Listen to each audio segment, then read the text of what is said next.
Hello दोस्तों, मेरा नाम चंद्रशेखर है और आज के इस वीडियो में हम बात करेंगे कि क्या आपको पोर्टुगल के D2 वीज़ा के लिए अप्लाई करना चाहिए या नहीं।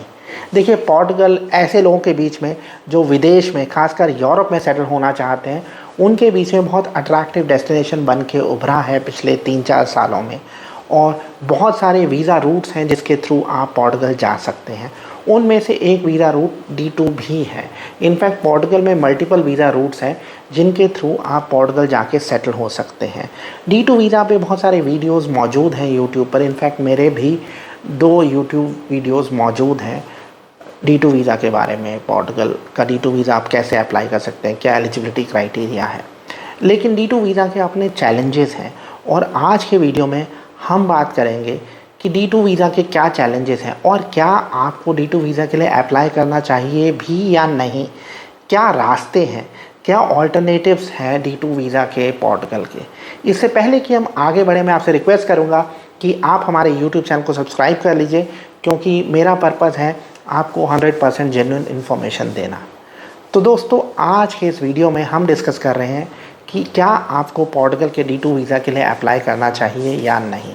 देखिए, D2 वीज़ा ऐसे लोगों के लिए है जो पोर्टुगल में बिज़नेस सेटअप करना चाहते हैं, इंडिपेंडेंट एंटरप्रेन्योर एक्टिविटी करना चाहते हैं, कोई कंपनी चलाना चाहते हैं, उनकी कंपनी ऑलरेडी उनकी होम कंट्री में है, उसकी ब्रांच सेटअप करना चाहते हैं।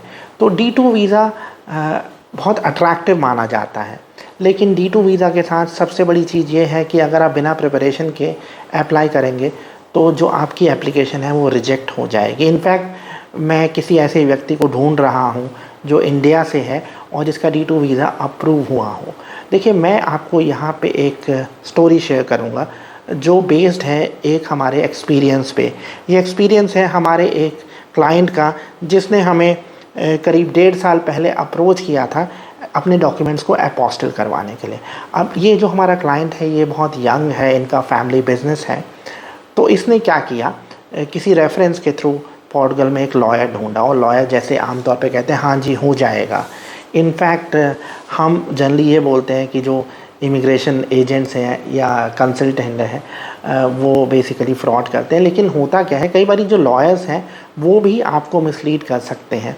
मैं इनफैक्ट पोर्टुगल और हंगेरी में कई लॉयर से मिलता हूँ और उनसे डील करना बहुत ज़्यादा आसान नहीं होता है। वो कई बार क्या करेंगे, आपको एक ऐसे वीज़ा कैटेगरी की तरफ पुश करेंगे जहाँ पे उनकी फ़ीस ज़्यादा हो, डॉक्यूमेंटेशन ज़्यादा हो। तो खैर, मेरे ये जो जान पहचान के हैं जिन्होंने हमसे डॉक्यूमेंट अपोस्टिल करवाया था, ये बहुत यंग हैं। इन्होंने पोर्टुगल में एक लॉयर को ढूंढा और उन्होंने इनके D2 वीज़ा का प्रोसेस इनिशिएट किया। इन्होंने यहाँ पे अपना PCC बनवाया और बिज़नेस प्रपोज़ल बनवाया। बिज़नेस प्रपोज़ल बनाने के लिए इन्होंने 80,000 रुपये दिए। इसके अलावा लॉयर की अलग फ़ीस थी जो करीब 1200 यूरो थी। इसके अलावा इन्होंने PCC बनाना, डॉक्यूमेंट को अपोस्टिल करवाना, इंश्योरेंस ख़रीदना। इसके अलावा इन्होंने अपने पोर्तुगीज़ अकाउंट में करीब 40 लाख रुपए ट्रांसफ़र भी किए। तो इन्होंने क्या किया, लॉयर को फ़ीस दी, कंपनी फॉर्मेशन किया, बिज़नेस प्रपोज़ल बनाया, पोर्तुगीज़ अकाउंट में 40 लाख रुपए ट्रांसफ़र किए, यहाँ पे डॉक्यूमेंट इकट्ठे किए और फिर पोर्तुगीज़ एम्बेसी में अप्लाई किया। पोर्तुगीज़ एम्बेसी ने कई महीनों की वेट के बाद एक रिफ्यूज़ल लेटर थमा दिया। अब उस रिफ्यूज़ल लेटर में क्या था ये मैं आपको बता दूं। उसमें था कि जो आपका सोर्स ऑफ फंड है वो थर्ड पार्टी है। तो इन्होंने क्या किया था, हमारे क्लाइंट ने, इन्होंने अपने फादर इन लॉ और फादर से पैसा ट्रांसफ़र करवाया था। ज़्यादातर पैसा खुद किया था, 25 लाख खुद किया था, बाकी जो बैलेंस था 15 लाख उसमें आधा फादर ने ट्रांसफ़र किया था और आधा फादर इन लॉ ने। एक तो ये रीज़न था रिफ्यूज़ल का कि थर्ड पार्टी ट्रांसफ़र है। दूसरा, जो बिज़नेस एक्टिविटी है वो नहीं समझ में आई, वो प्रोजेक्ट फिजिबल नहीं लगा। दूसरा, एक बड़ा ही जनरल चीज़ होती है जो आप ज़्यादातर EU कंट्रीज़ में देखेंगे, वो पूछेंगे कि the purpose of the visit is not clear. तो कई बार क्या चीज़ होती है कि एक जनरल फॉर्मेट है, वो उस पर आपको रिफ्यूज़ल दे देते हैं। तो यहाँ पे इन्होंने इनफैक्ट 3 लाख रुपए रेंटल भी पे किए, क्योंकि आपको प्रूफ ऑफ एकोमोडेशन भी दिखाना होता है, लीज़। तो हुआ क्या, हमारा ये जो क्लाइंट है इसने 10 लाख रुपए खर्च किए।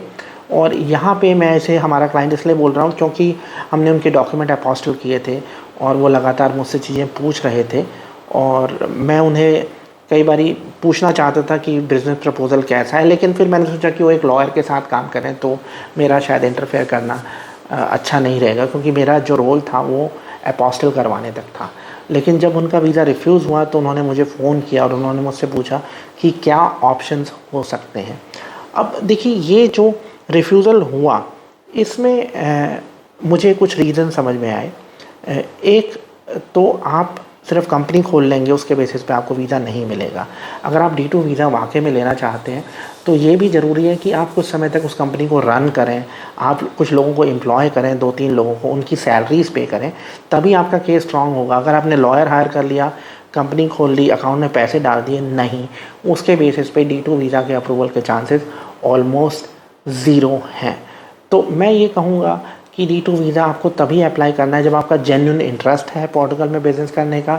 आप उस बिज़नेस को साल भर चलाइए, एम्प्लॉयज़ रखिए, उनको सैलरी पे करिए, फिर D2 वीज़ा के लिए अप्लाई करिए। अगर आप ऐसा नहीं कर सकते हैं तो प्लीज़ D2 वीज़ा के चक्कर में मत पड़िए, आपको नुकसान होगा। अब जैसे इस केस में हमारे क्लाइंट को करीब 10 लाख रुपए का नुकसान हुआ है, और उसके साथ साथ टाइम भी करीब 1.5-पौने 2 साल वो इस चक्कर में लगे रहे। अब बेसिकली बहुत सारी कंट्रीज़ में ऐसा ऑप्शन है कि आप कंपनी खोल के माइग्रेट हो सकते हैं, लेकिन आपको अच्छे से रिसर्च करनी है। एक और चीज़, आप कभी भी ऐसे वीज़ाज़ के लिए अप्लाई करें, उस कंट्री को ज़रूर विज़िट करिए। जनरली क्या चीज़ होती है, लोग 2-3 लाख रुपए बचाने के लिए विज़िट नहीं करते हैं, रिसर्च नहीं करते हैं। तो पहले रिसर्च कर लीजिए वहाँ पे जाके, क्योंकि जब आप कहीं पे जैसे बिज़नेस प्रपोज़ल बनाते हैं, अगर आप उसमें लिखेंगे कि आप वहाँ पे जाके रिसर्च कर चुके हैं, उसका और पॉजिटिव इम्पैक्ट पड़ेगा।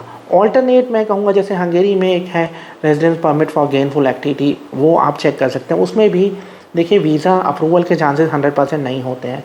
ऐसे ही है रियल एस्टेट इन्वेस्टमेंट, जैसे हंगेरी में ऑप्शन है रियल एस्टेट इन्वेस्टमेंट का, वो आप कंसिडर कर सकते हैं। आप हंगेरियन कंपनी में स्टेक ले सकते हैं, जैसे हमारे पास एक ऑप्शन मौजूद है।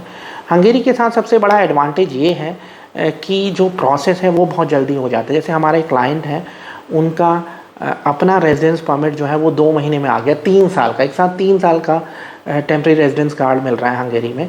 और अब उनके फैमिली का अपॉइंटमेंट है, तो अपॉइंटमेंट हो चुका है, अब उनके रेजिडेंस परमिट का वेट हो रहा है, तो उनको भी मिल जाएगा क्योंकि मेन एप्लीकेंट को मिल चुका है। तो मैं कहूँगा कि पोर्टुगल का D2 की बजाय आपको हंगेरी को भी कंसीडर करना चाहिए। ऐसे ही स्लोवेनिया में भी ऑप्शन है, लेकिन अभी मुझे उस बारे में डिटेल्स बहुत ज़्यादा नहीं पता है। मैं इसी महीने के एंड में स्लोवेनिया विज़िट करूँगा, तो मैं आपके साथ डिटेल शेयर करूँगा। अगर आपके कोई सवाल हैं तो आप पूछ सकते हैं। आप स्क्रीन पे हमारा नंबर देख रहे हैं, आप मेरे साथ कंसल्टेंसी सेशन बुक कर सकते हैं। आज के वीडियो में इतना ही। जाते मैं आपसे रिक्वेस्ट करूँगा कि आप हमारे YouTube चैनल को सब्सक्राइब कर लीजिए। Thank you very much.